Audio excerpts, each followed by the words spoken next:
Hi, good morning, good afternoon, good evening. My name is Vivian Acquah, and I call myself the Inclusive Workplace Wellness Advocate. And today, I know that today it's about George Floyd and the impact he had on the workplace, but I do want to share some safe guidelines because speaking about this topic, it is challenging.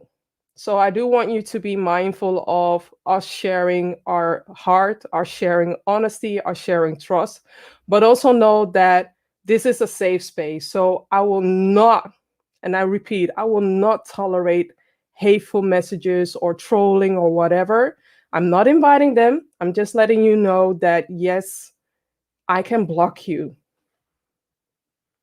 So the trolls out there know that I will not highlight your comments. I will only share comments that are supportive, that are embracing the new wave, that are inclusive, and that is challenging the status quo from this moment on. But I do have to say this as a safety guideline because the topic that we are about to talk about was the death of George Floyd, and it's again challenging for us to share. So be mindful of that, and I hope that this conversation inspires you to shed more insight about why I decided to speak up about George Floyd. Because last year, when I heard the news, even though I'm in the Netherlands in Amsterdam, when I heard the news, I was devastated.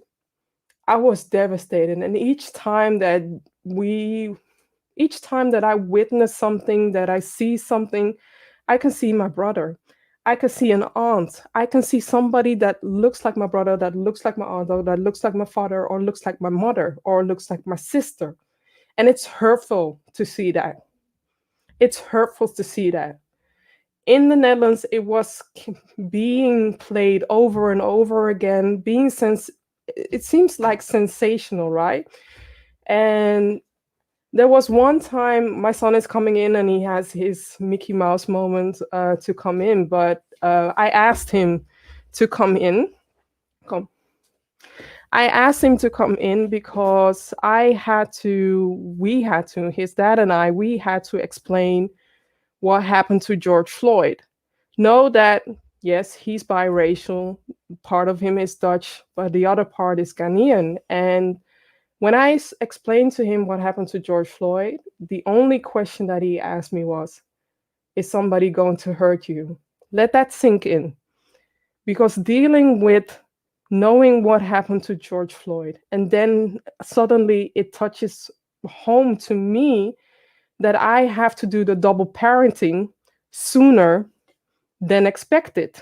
Now, niet Peter, sooner than expected. So it's upon to me to raise the bar. It's upon to me to amplify DEI. And that's why I'm connecting the dot with Amplify DEI, because he asked that question. And I saw somebody who impactful, Alexis Ohanian. You might know him as the partner of Serena Williams, but I know him as Alexis Ohanian, as the former board member of Reddit. And he stepped down. He stepped down to make space for somebody else. And up to now, I think that's the only huge impactful thing that I saw when it comes to amplifying DEI. Of course, a lot of companies have done some impact or have created some space, but it's not enough. And that's why I'm inviting my guest speakers of tonight to have that conversation as well. And also know that Great Places to Work, Michael C. Bush, mentioned something. And I just want to say something about that, because he wants action as well. It's good that your company is talking about improving diversity, equity, and inclusion, or implementing diversity, equity, inclusion. Snap lekker. Implementing inclusion, diversity, equity and inclusion, or diversity, yes. But it's also time that we see that talk. It's time for you to walk that talk. We are not here to implement one night stand training. We are not here to implement check in the box. We are here to stay and make a difference and to create a space where your company can become innovative, can become creative, can mean so much more, and also can have a competitive edge. So I will be inviting my guest speakers of today, and I will bring them up. Let me see. The first speaker that I want to announce is Michael Dillard, and Michael is based in Honolulu. He is an entrepreneur, a philanthropist, and he's also the founder of Ion Global Goodwill Initiative. And he sometimes teases me with the video of Hawaii, but besides that, he's an amazing guy, an amazing person to connect. Angela Shaw, you might recognize her from her TED Talk, The Stereotype of the Angry Black Woman. If you don't know that TED Talk yet, please visit that TED Talk and support her, because her TED Talk really inspired me and I reached out to her. So Angela Shaw is a HR subject matter, but also an instructor of HR essentials, working to groom the next generation of HR leaders. And her TED Talk is called Busting the Stereotype of Angry Black Woman. Last but not least, is Giada Sabbion. She is an inclusion in tech program manager and a social impact strategist and so much more. Passion and heart when it comes to amplifying DEI. And Michael will be joining soon. Yes. So why do we need to humanize the virtual workspaces? Well, I think just not only virtual, but just in general. So even before we went into this virtual work world, the need existed.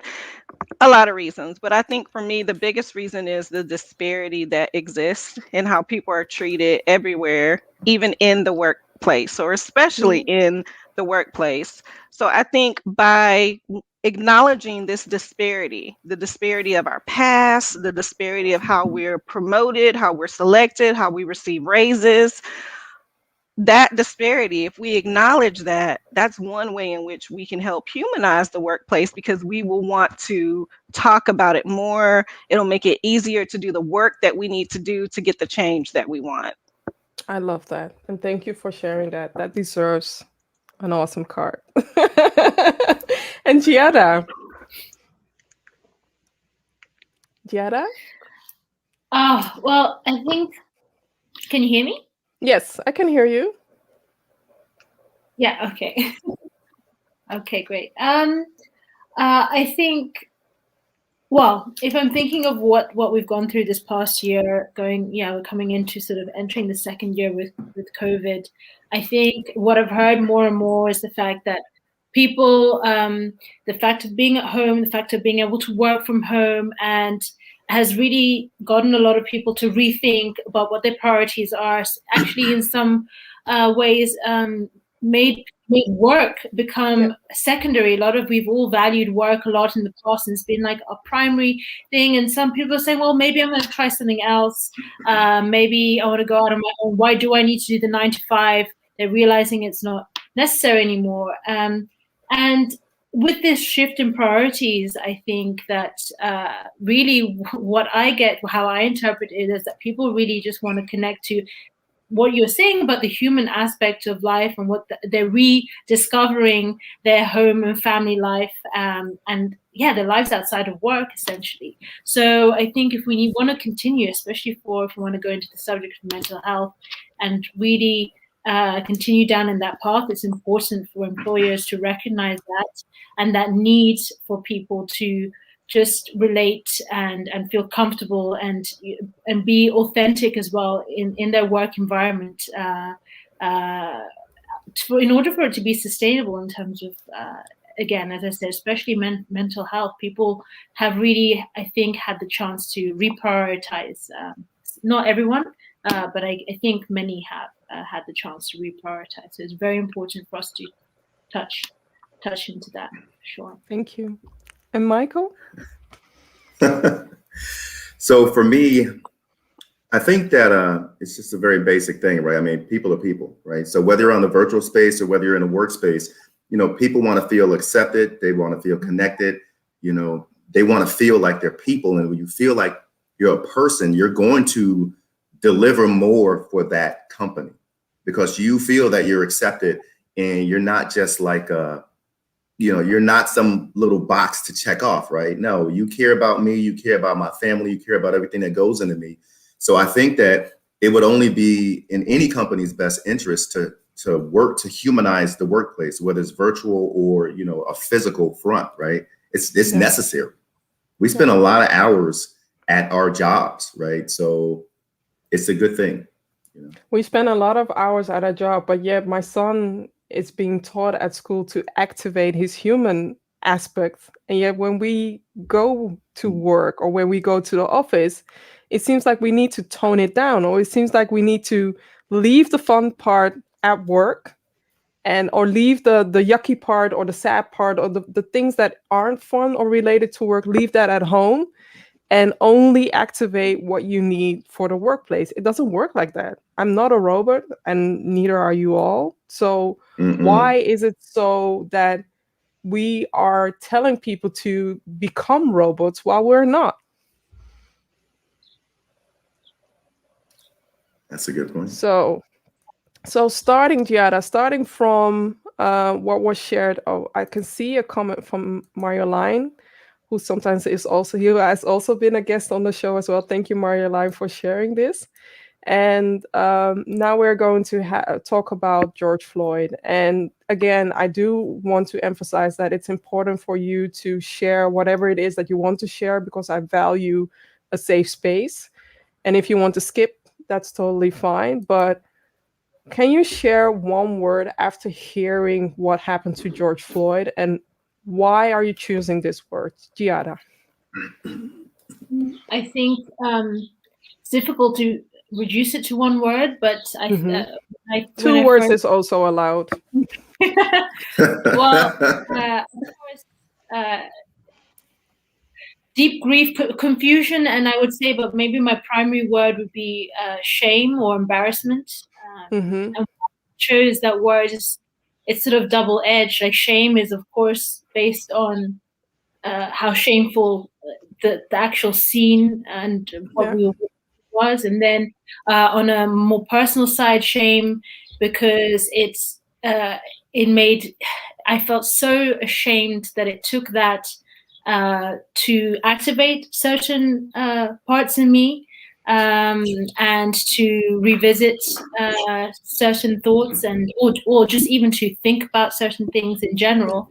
I must say that I probably made me realize that because of a lot of privilege that I hold, I hadn't really ignored a lot of things, and I felt quite ashamed about that actually as a whole. Thank you for sharing. Angela. Excuse me. I would say that I felt distraught, and I think it was because it was caught on video and because it was so long. And it's not that there hasn't been other videos out there, but for me, this was the first video I saw of a person actually losing their life on video. And I was very distraught by that. And like you, Vivian, what I thought about is the people, my family in my life who look like me, who look like George Floyd, who this could happen to just because of what they look like, distraught. And I think as more information came out about what happened to him, the people who tried to intervene, the store clerk, there was a really great article about the store clerk a year later and how the store clerk is feeling, the one with the counterfeit $20 bill. I think it goes into powerless, just so many people powerless to stop this man, to not stop this man from losing his life. Yeah. Thank you. Michael. Initially I had just one word, but now after Angela said something, now I realize I have two words. That's fine. I have two words. Yes. The first word was polarizing.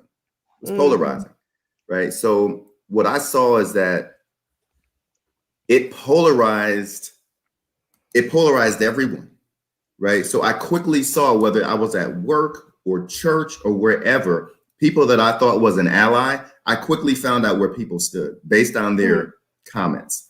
So I realized, okay, you're speaking out of ignorance. You're coming from a twisted place. So, you're not the person I thought you were. Got you. And I didn't confront those people. Yeah. I'm like, okay, I see you. And then the other thing I'd say is I felt angry. when I watched that video, I felt angry, not just at what the police did or why they did it, right? Not just at the outcome, but I saw all of those people that were around there and the very small number of police officers. And I said, and this might not be fair, but I thought to myself, why did you, if I had been there, I would have been the person that would have ran into it. I know how I am. I'm like, why didn't they just all storm them? Just don't let that person die. Why didn't you all act? You know, and people were afraid.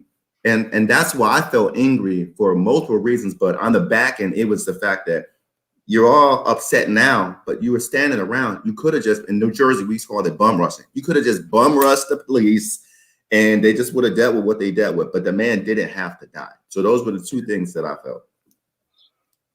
It's hitting words, to me yeah. because I will share what I felt. I now understand what some of my nephews, some of my brothers, or some of the Black men that I know are going through. And people think that, yes, the Netherlands is very progressive, and yes, the marketing regarding the Netherlands, our flowers, our weed, the red light district, etc., very good, but they never share the story about how it is to be living here in the Netherlands as a Black person. We have our December, thing, Black Pete, etc. I will not touch into that because that's a whole topic on itself.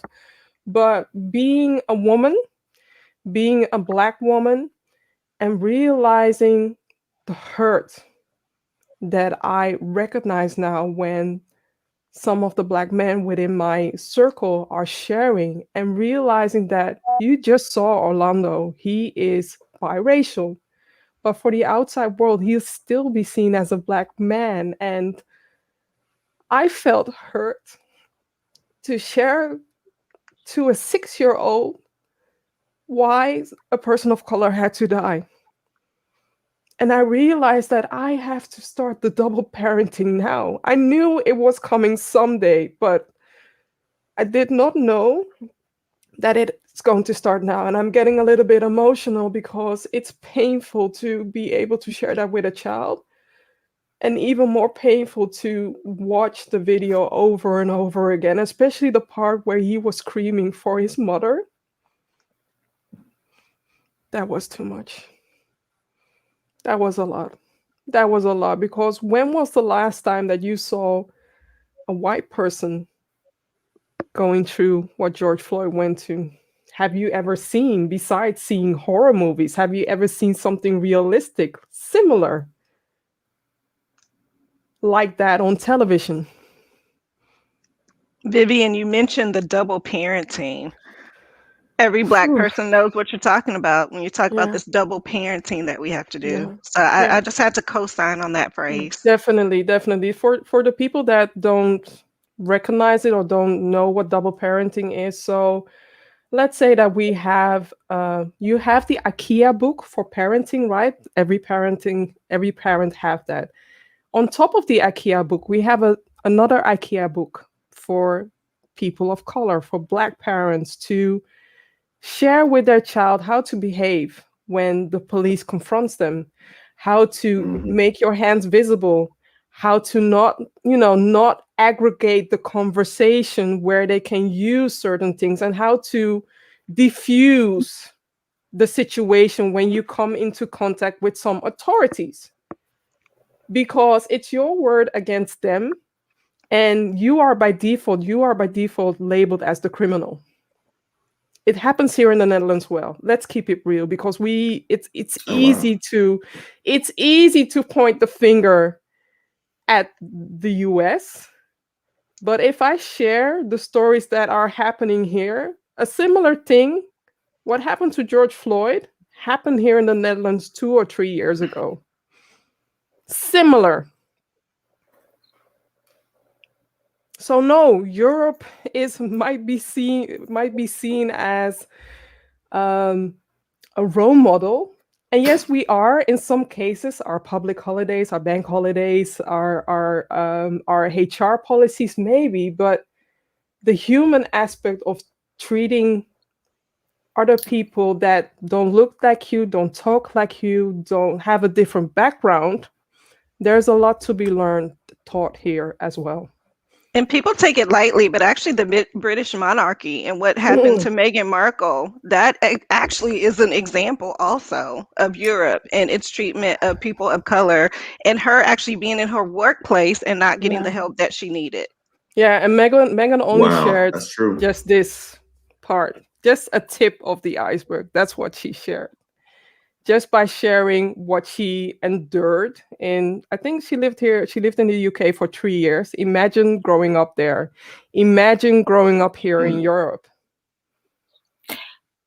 What really frustrated me or irritated me about that whole situation was the idea that anyone could be shocked that happened. I wasn't shocked at all that happened. I mean, really, you thought that that just was, and that they were above it, or I don't know, it just really, that whole thing was, I mean, there are still systems in place here in our own monarchy here in the Netherlands, but I won't touch into that because that's another, again, a very delicate topic. But I want us to center, to remember and to support.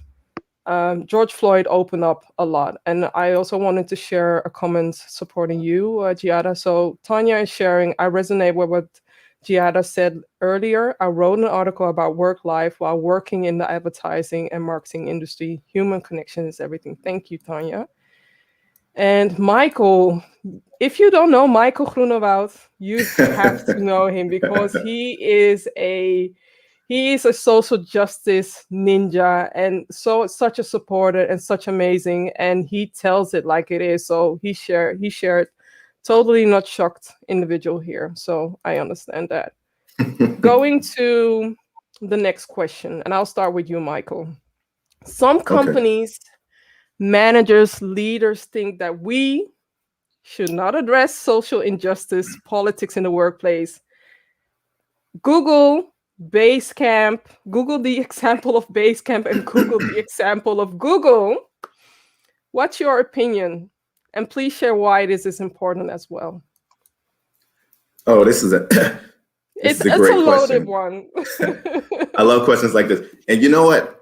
It's there's a dichotomy, right? Yeah. So it really depends on what type of company you want to be seen as. If you want to be seen as a company that values its people, then you must address that. If you just want to be seen as a company that's profitable, it's a large publicly traded company or whatnot, then maybe you don't want to address that because the money is more important than the people, right? But the real talent or the real value within a company, to me, is not just the service that you provide, because it's your people, right? Without those people, you have no services. So when you treat people a certain type of way, and I'm not going to call out any companies, we're all familiar with them in the news and whatnot, and how they treat people of color, then your stock goes down. There's no way around it, right? So to me, that's why that's important, because without your people, and I have multiple companies, right? So if I treated my people all crazy and I didn't want to address certain things, I would fail. There's no way around it. Yeah. Thank you. Yeah. Angela? So I disagree with companies doing this. So I just wanted to put that fact out there. I completely disagree with this. I think that companies are run by specific individuals, and these individuals are more concerned about their own comfort than they are about the people who work in their actual organization. And I think that they use these rules to label things that make them feel uncomfortable, that they say we're not going to talk about in the workplace. And they use the political label, they use the social injustice label. They say things like this is causing problems in our organization. But using those labels to stop people from talking about it is the opposite of humanizing the workplace. And we talked about this earlier, but how do you live this whole life that you have to leave at home when you come into this workplace every day? Because that is what you're thinking about when you're coming to this workplace. The other thing I think is in not addressing the correct thing, which is how do you have a difficult conversation? So instead of saying we're just not going to have this conversation, what structure do we put in place to have the challenging, difficult, courageous conversation? So that we can have that in a constructive way. And Yes. Right. That's good. To piggyback on what to add on to what Angela just shared was by sharing that people are not allowed to talk about it. You know what happens? When I tell you not to think about the purple flamingo, you are going to think about the purple flamingo, and you are going to talk about the purple flamingo, which means that you are going to think about the purple flamingo, and whose fault is it? It's my fault because I like purple, and I want you to think about the purple flamingo. Yeah. So by sharing that people cannot speak up about this topic or cannot engage in these conversations, then basically you're saying that, again, they can only activate their robot self, sit there, look smart, look beautiful, and that's it. It's also upholding the power structure. It's also letting these people in power make the definition of what is political or not. I mean, it just does a lot of negative things that have long-term effects. It's happening also in schools, and I believe in Texas, right? It's happening in schools where something happened recently where a teacher is allowed to speak about certain things, but it's not allowed to talk about privilege. Right.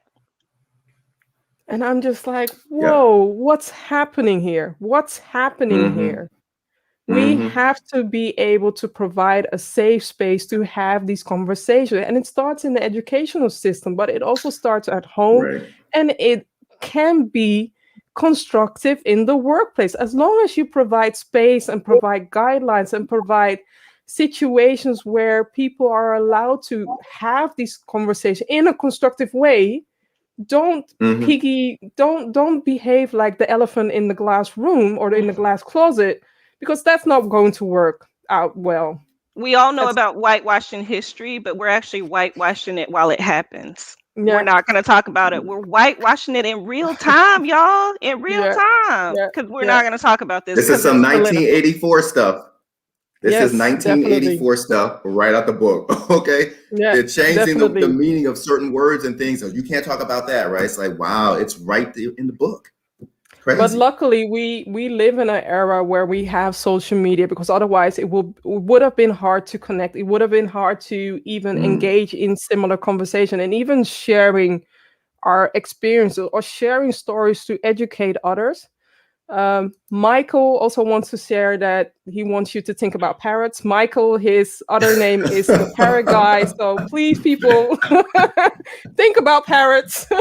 And he's also sharing, apparently talking about racism is worse than the actual racism. Exactly. Yeah, I have nothing to say. Exactly. Awesome. We need the awesome sign for that. Michael, this is especially for you. I've been trying to get him here online, but I had a conversation with him on the podcast. But this is especially for you, Michael. So it's 1 year after George Floyd's death, and let's also spread the positivity. George Floyd's death opened up a way for us to connect and to unite. I mean, if it wasn't for George Floyd, I don't know if I would have created Amplify DEI as fast as I did. And it compelled me to think about what my son was sharing, right? Here I am listening to him, and I was heartbroken for 5 days. I saw Alexis Ohanian. Maybe it was a sign. On that day, I was really like, what can I do? What can I say? And I saw Alexis Ohanian sharing this simple question about, when my daughter is asking me about what did I do to make the world better, what action did I take? I want to be able to look her in the eye and say, I stepped down from Reddit to create space, and I will keep on pushing, but this is a decision in his zone which he can control, and he did it. Right. So what do you have to share when it comes to a positive impact of George Floyd, Giada?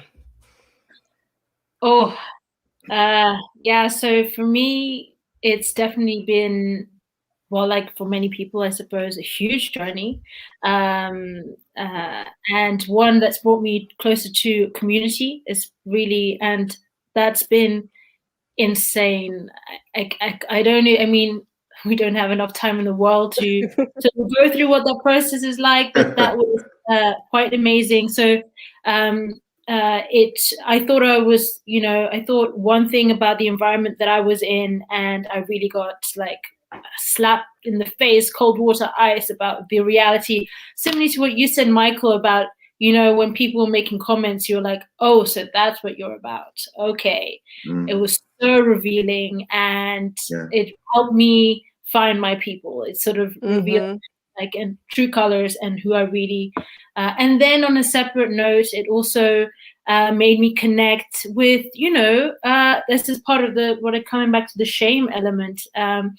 I am also, like your son, Vivian, biracial, and I grew up telling people, when people say, where are you from? I'd say I'm Italian, and I would always say, oh, that's because it's simple. My passport's Italian, and like that. I was born there, so it's just it was easier than saying, well, I'm Italian, but also Zimbabwean, and then Chinese and Indian. Like I just have, a lot of identities. So I just thought, oh, I could just keep it simple.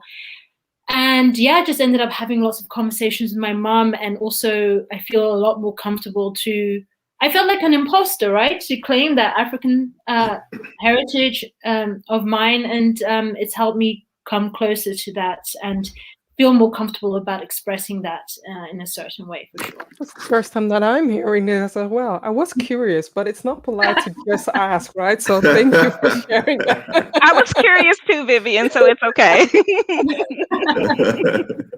Angela, what do you have to share regarding the question? So I think that the reason why companies are wanting to stop this talk is because there has been more freedom to talk about it. I think that is a huge change that the death of George Floyd brought, is more people wanting to talk about social injustice, the way that it's affecting us in the workplace and in our lives. And that part is positive. I think it's also helped people like ourselves who want to not just talk about it, but see some real change, have this accountability part. So how are we holding people in our lives and in our workplaces accountable for not being the people that we thought they were, and how they take that into the workplace and affect other people because of that? I think the other thing is that there's now a huge spotlight.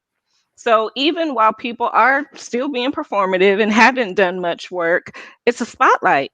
So CEO of Basecamp, who wants to come out with a blog post that you're not going to talk about this stuff anymore, what were the repercussions of that? It wasn't good. The spotlight. I love that there is this spotlight now, and I want to see more of that. So I Maybe think you can share some highlight of what happened, because a lot of people left. Yeah, well, I think it is important to say they had about 60 people, right? But even in terms of having that many people, a third of those people leaving, and some of them in senior leaderships, that's a huge effect on your organization. So I don't want to talk too long, because I don't want you to push me off the stage. But what I will say is that you said to keep it fun, Vivian. Listen, this is who I am. I'm bringing 100% me, right? So I love it. It started, y'all, listen, everybody out there, I'm from Texas, so y'all, it started with a list of names that internally employees were keeping about names that sounded funny because they're different, funny because they have ethnic roots, funny. That's what this whole thing started about. Somebody came in and said, this is not okay. This is racist. Why are we doing this? And that's really what started the splintering of that organization. And then it became, again, we're not going to have a conversation about why we shouldn't be doing this. We're just going to say, you can't talk about this kind of stuff because it's bad for our organization. That's literally what happened. So yeah, this spotlight. I've seen other companies using the Basecamp situation where they were like, we are looking for new engineers. We are not like Basecamp, or Basecamp engineers, we have some amazing open spots, and know that we value diversity, equity, and inclusion. And I was just like,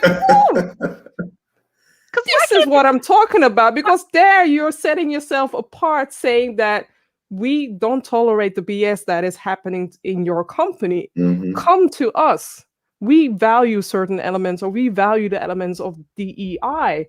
And when I saw that, I was just like, And I'm just sharing it to give, other companies some insights. When you're seeing something and you see valuable talent working there, why not use that example? The Just saying spotlight. that. Exactly. Thank you, Angela, for sharing that. Mhm. Michael. Yeah, two things again, right? So for me, Yes. it's two sides of the coin, right? So I see well, I'll just say white people. Yeah, I'll say white people. There we go. So for the white people, many of the white people that I know, they started openly acknowledging white privilege, or what it meant to have white privilege. And they're having questions with the Black people, like, hey, do I operate in white privilege? Where do you see, I'm literally had these long conversations with people, and they were earnestly trying to like uncloak themselves from wearing white privilege, which I applauded. If the conversation went a little in the wrong direction, I kind of like, no, keep it over here, right? They kind of got off track a little bit. But anyway, the other side of the coin, the other side of the coin is for the people of color to start really owning their color. Like, hey, if I want to rock this particular, like I used to have dreads. And when I moved in my 9-to-5, when I moved up to my regional director position, I remember like right before that, people were telling me like, oh, you should cut your hair and do this and do that. I wasn't going to do it. But then my wife at the time, she said, you know what, it's probably a good move to go ahead and cut your hair. But if she hadn't said that, I'd have been like, I ain't cutting my hair. Yeah. But just to see the people stand up and say, look, this hairstyle is professional. This is professional. That's professional. And I'm like, I love it. I freaking love it. Exactly. But I don't know if that would have come to the forefront as soon. Yeah, and I love the hair too. I don't know if that would have come to the forefront as soon and as boldly and as vividly if it wasn't for what happened, unfortunately, with George Floyd. Yeah. I'm curious, Vivian, about, from a Netherlands perspective, because it's just so different. It's just, I hear these stories. I follow a lot of US media, and I hear these stories about things that happen. And like what you're saying, Michael, about white colleagues or people that's going through this and having these earnest conversations. I haven't had any of that. And there's that, the thing about the burden of the person of color having to teach white people, and the white people coming to them for questions. I'm like, I wish somebody was coming to me with some questions. If you want me to share a name of a company in the Netherlands that is being led by a Dutch CEO, I have no names. I'm still waiting. I'm hearing crickets out there. So the way it is that I see now is that there are international companies that have their mother companies in the US or elsewhere that are really stepping their game up regarding DEI. But I would rather highlight individuals that are doing the work instead of highlighting the company. So Marjolein Vlug, you saw her. She's one individual that, to me, is the exemption of allyship, and she knows it. I share that with her, and she's also using her privilege to elevate the conversations, right? You just saw Michael. He is elevating the conversations by bringing in history, connecting it with history, and connecting us together, while he's working for a company where I would, challenge the conversations as well when it comes to DEI. But he uses his platform, he uses his space to elevate the conversation. So I would rather highlight the individuals than the companies at the moment, because I haven't witnessed companies doing the work that goes beyond the talk to keep it 100, to keep it 100. There we go. Look, I did think that. I said, I'm not going to say that. I think that's also true. I think that's true in the US too. Yeah. I do, and that's why I use the example of Alexis Ohanian, but that's the ultimate goal, right? There is another company that I applaud, or another division of the company that I applaud is Coca-Cola, who is challenging their external law firms or external law consultants to come with transparency. So I think that the number is 30% or 40% that the company has to show up with diverse speakers, because they want to be represented in that way. And if your company doesn't meet those recommendations, or the recommendation of Coca-Cola, they will deduct your consultancy fee with 30%. That is a walk the talk action. Accountability. So if you don't activate DEI or start your journey with DEI, remember you have investors eventually. Remember you have clients eventually. They are all going to start asking questions. So think about your internal stakeholders, yes, but also think about the external stakeholders that have power and will use that. So I'm just sharing it here because I want to, inspire people that are in certain position, decision makers or investors, to really think about including this rule when you're handing out money or funding or investing in a company or buying products. Let's use our money as well. Yes.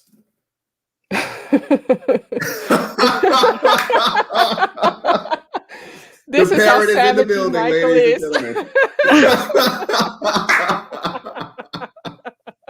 You saw me tiptoeing around. How can I say this? You know what? Just say it, right? That's how Michael is. So I really enjoyed this conversation because before starting this conversation, I highlighted the importance of us having fun, but also realizing that this is a delicate topic to talk about. And thank you for providing that space. Thank you for providing a space for other people to feel inspired, and also for other people to see, scratch the surface a little bit of what we are experiencing. And thank you for doing this. It's the last question. And I have a wish. I know that we are almost halfway through 2021 and 2025 is knocking on our door, but I still would like to know your wish for 2025 when it comes to humanizing the workplace and social injustice. And I'll start with you, Angela. I think I want to see more healing. I want to see the receipts that companies are pulling out on themselves to say when they've been good or not, and the action that they want to take for that. Individuals are really good about pulling receipts on other people and companies. I think the companies should do it to themselves. So as we move past performative and get to action in 2025, let's just be putting these receipts out there. So I love that. And, in 2025, I'm still going to be Black. So, I would hope not to have the same challenges that I have today. So those are my wishes for 2025. Love that. Thank you. Thank you, Angela, for sharing. And Michael? Well, first of all, I'd like to say 2025, I too will still be Black. So I got a co-signer. That's the quote of the day right there, honestly. So for me, 2025, what I really want to see is not that I want to see more programs, because we all know there's been programs. What I would love to see is authentic buy-in from the top down. That's what I want to see, because I see companies where they paid money to bring in consultants. And I worked at one of those companies, for crying out loud. They brought in the consultants, they put the programs in, but then the company owner, and this prompted me to start my first company, the company owner actually just bulldozed right over those things and just violated the whole policy. And we was like, what the heck is he doing? Right. Yeah. So I want to see authentic buy-in from the top down, and then the culture will really change. Right. That's what I want. I'll keep praying about it, though. So am I. Thank you. Thank you. Thank you. Giada. Well, for me, based on my experience, I think number one, I hope that there will be a reduction of fear around this topic. It's hopefully become a much more accessible subject for everyone, because right now it's really not more easily then allowing people to be more easily vulnerable, and also subsequently just really the solutions are there, right? We've put forward, I know a lot of people put forward great ideas, but because of this fear, they're not translated and they're seen as radical.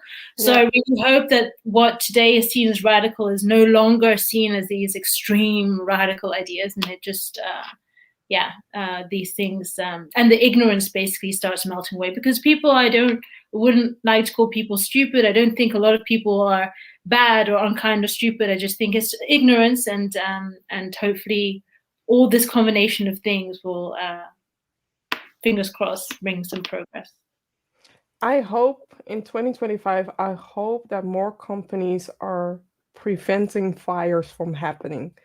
My name is Vivian Acquah. That's easy. My last name it literally means water. And I'm now being hired to put out incidentals or put out fires, just incidents out just by spreading some water or just by putting the fires out. But wouldn't it be better to have a fire prevention toolkit available so that you can prevent these fires from happening?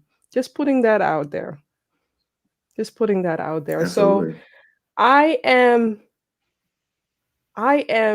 I started this conversation with, shall I do it? Shall I not do it? It's important, but it's really challenging. And you all flipped the script, because I now end this conversation with so much hope, so much fun, and so much insight, and hope that it will be manageable.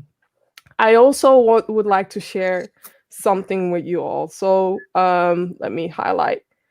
At the moment, I am hosting the Amplify DEI Summit in September 2021. And that means that there are spots open for speakers. But if you don't want to speak and your company has made some kind of commitment regarding diversity, equity, and inclusion, think about using the conversation, using the commitment that is on your social media, on your website, and sponsor this event. Just giving you a tip. Sponsoring this event is a start to elevate the conversation, a start to start your DEI journey as well. I welcome everybody from every level, because I know that different people are starting the journey on a different space. And I've invited Angela, I've invited Michael to join the summit. Giada, more than welcome to join the summit as a speaker. But also know that if you're watching and you have a message to share to leaders, to inspire them, not to add salt, but to inspire them to move the needle, you are more than welcome to join. So go to my profile. I have the speaker call connected to my favorite post or my future post. There you can find in more details. And if you want to know more, please connect and I can share more as well. So thank you all for being amazing and for creating an impact. And hopefully next year we can share a different story. And I would love to have the conversation with you next year again and see where we are at. Absolutely. That'd be amazing. Yes. Thank you all for watching.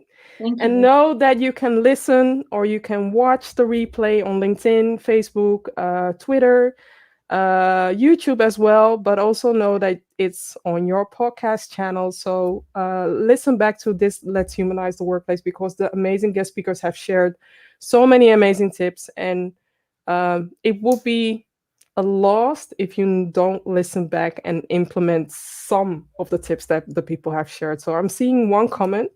Yes, I thought of Michael again. Thanks, great hearing from you all. You should definitely connect with Michael. Again, Michael is such an amazing person, but besides that, he will educate you all to do better as well. And thank you, Michael, for being such an amazing ambassador as well. So thank you and have a good day. And I'm seeing Anna join. Thank you all for the inspiration. Thank you, Anna, for sharing that as well. I wish you a good day, good night, or good evening, good afternoon, and until next time. Bye. Ciao. Bye. Don't leave, speakers. Don't leave. Hello.